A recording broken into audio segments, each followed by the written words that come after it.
Hey guys, thanks for joining me today. In today's video, I want to share with you some little known facts about the Western Wall in Jerusalem. I know you're familiar with it. It's been in the news. It's been a part of history for thousands of years. And the Western Wall is the only surviving structure of the Temple Mount that's still standing since the Temple era. So, stay with me to learn some facts about this ancient temple remnant.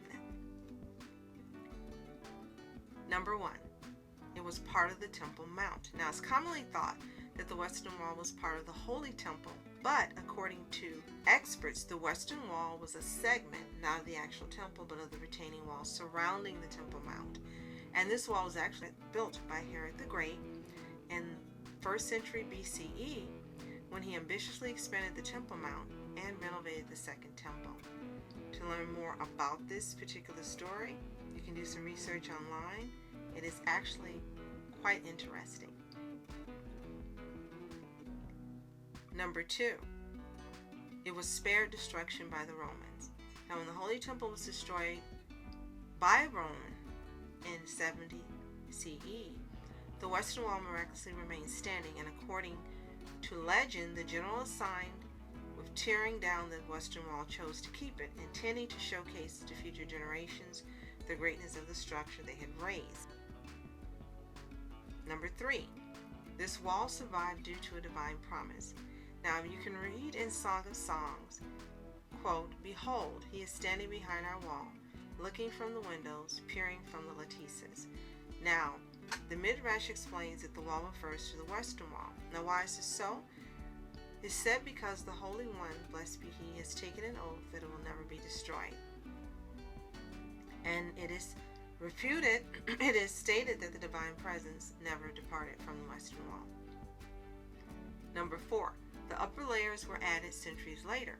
Now, the visible part of the wall, only the bottom 7 rows, consisting of large stones with indented borders, are from Herod's project. The next section, the 4 layers of smaller, plainer stones, actually date back to the Byzantine period. And the following layer was added sometime after the Muslim conquest in the 7th century, and the topmost layer was added in the 19th century, paid for by the famed British philanthropist and financier Sir Moses Montefiore. Number 5, no Jews could visit for almost 2 decades. Now, in 1948, Jordanian troops occupied the old city of Jerusalem, and Jews were altogether banned from visiting the wall, and the holy site remained inaccessible for 19 years, but now it's accessible since the 6-Day War. Number 6, the actual plaza used to be much smaller.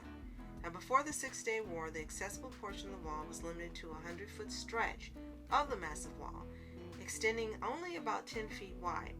But after the reclaiming of the Temple Mount, the entire area before the wall was level and paved, creating a large open plaza with room for thousands of visitors. Next, much of it was hidden underground. Now, even today, much of the wall remains hidden from view. The northern portion of the wall is blocked by buildings in the adjacent Muslim quarter, and 17 layers of stone were buried beneath the ground. So if you actually want to access the hidden treasures, tours are available in which the entire length of the wall can be traversed underground. The Western Wall is also known as the Kotel and the Wailing Wall. Kotel, Hebrew for wall.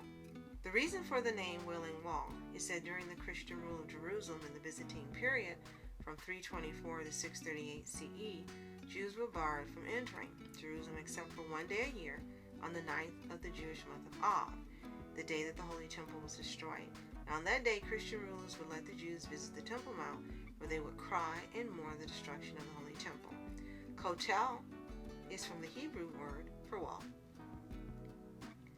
Its crevices are filled with handwritten notes, and this is one of those facts that's known all over the world. Upon closer inspection of the wall, you can actually observe countless slips of paper that's being placed between the cracks. And those notes contain requests written to God, inserted by many of the petitioners visiting the site. But it remains widely accepted by visitors and tourists to actually insert those notes into the wall as a means of seeking divine intervention. You do what's best for you. I say, go for it if you're visiting. The Western Wall is home to a lot of unique fauna and flora.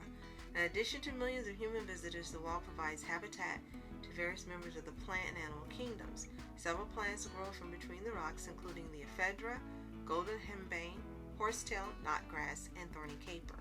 Swifts, swallows, and doves nest in the crevices, and little geckos peek out surreptitiously from between the ancient stones. So it really is a living wall as well.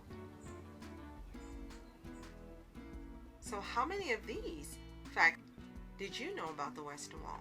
Let me know in the comments. I hope this trivia makes your day, you find joy, and you get a little more knowledge in a fun way from watching these videos. If they've been a joy to you, be sure to share them because it helps my channel a lot, and to like and subscribe for more videos like this, as well as my other videos on faith, health, beauty, reviews, JJK, and so much more all year round. Thanks so much for joining me today. My name is Julie. Continue to be happy, healthy, whole, and wonderful. See you next time.